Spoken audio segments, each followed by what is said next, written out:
ওই যে ভগবান মনে করা নিজেকে, যে গণদেবতার ঊর্ধ্বে আর কেউ নেই। মোদী বলছে আমি নন বায়োলজিক্যাল, মা মারা গিয়েছে বলে আমি এখন ভগবানের গর্ভ থেকে আমি জন্ম নিয়েছি। মানে এইসব পাগল টাইপের কথাবার্তা মানুষ ঠিক দিয়েছে। লোকসভা কেন্দ্রে জয়ী হয়েছে তৃণমূল কংগ্রেস প্রার্থী মহুয়া মৈত্র।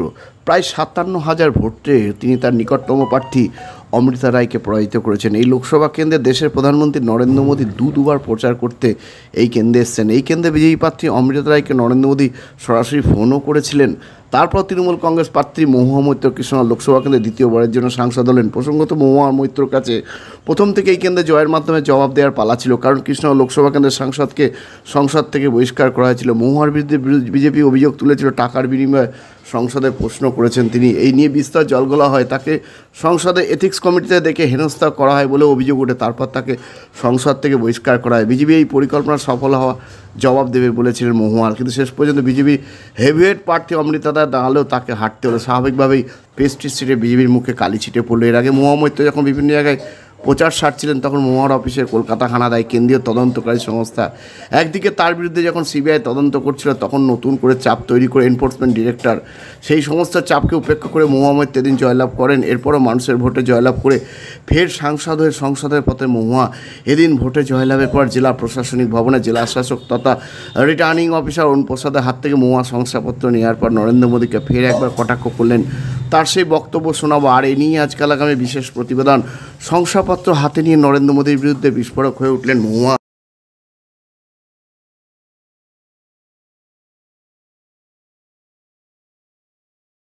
হাত বাড়ালি অ্যাপেলো। চেন্নাইয়ের নামী চিকিৎসকরা বসছেন কৃষ্ণনগরের পাত্রবাজারের অ্যাপেলো ইনফরমেশন সেন্টারে। স্বল্প ভিজিটে পাওয়া যাচ্ছে দেশের বিখ্যাত চিকিৎসকদের কাছ থেকে চিকিৎসার সুযোগ। জটিল রোগের চিকিৎসার জন্য সত্বর চলে আসুন পাত্রবাজারের অ্যাপেলো ইনফরমেশন। এখানে রয়েছে চিকিৎসার সমস্ত অত্যাধুনিক পরিষেবা। তাই যোগাযোগ করুন 8001129623।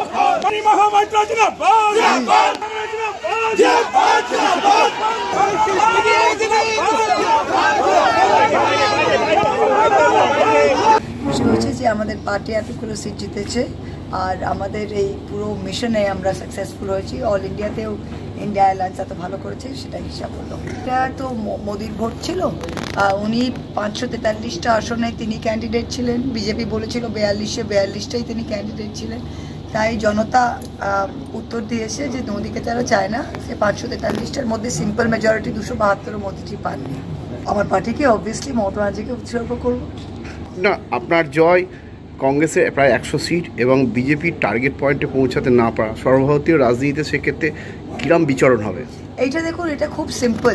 যে কোনোদিন ওই যে ভগবান মনে করা নিজেকে, যে গণদেবতার ঊর্ধ্বে আর কেউ নেই। যে মমতা এই যে নরেন্দ্র মোদী বলছে আমি নন বায়োলজিক্যাল, মা মারা গিয়েছে বলে আমি এখন ভগবানের গর্ভ থেকে আমি জন্ম নিয়েছি।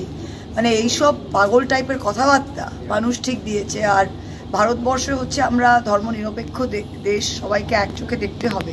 সেই সাম্প্রদায়িকতার রাজনীতি, এই বিষাক্ত রাজনীতি মানুষ একেবারে ত্যাগ করেছে। আরেকটা জিনিস, মিডিয়াকে এবার কিন্তু জনসাধারণের মুখে ঠাস করে একটা চড় মেরেছে।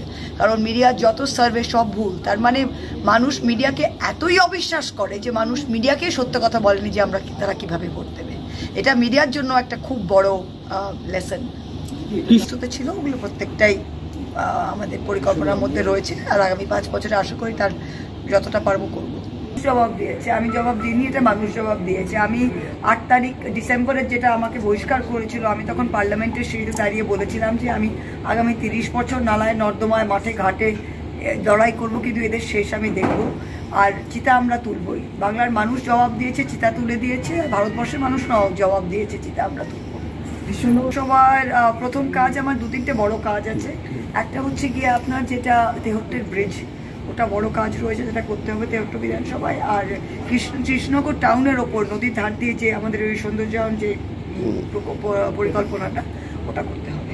কৃষ্ণনগরের মানুষের আমি বলি গণদেবতার ঊর্ধ্বে কেউ হয় না। কৃষ্ণনগর মানুষ নিশ্চয়ই আবার কোনো রিজনে মুখ ফিরিয়ে নিয়েছে, তো সেটা আমাদের চর্চা করতে হবে, বিশ্লেষণ করতে হবে।